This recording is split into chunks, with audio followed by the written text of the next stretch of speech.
Mga boss, ito na yung part 2 sa ating video. Pag-install ka ang nakaraan, sinagad dyan sa kisame.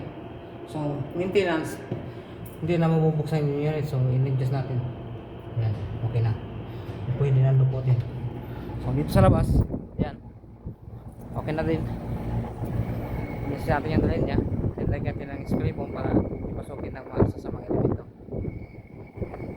Kalam na lang ako lang.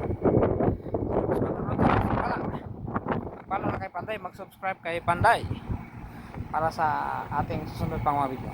Salamat. Bye. Ito yung ating partner, Pakistani. Ayan. So, ito naman tayo.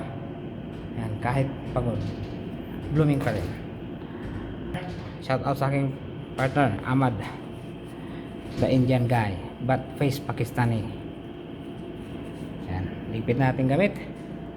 So, tapos na. Salamat sa panonood, salamat sa tiwala. Mag-follow kay Panday, mag-subscribe kay Panday para sa ating susunod pang mga video. Bye!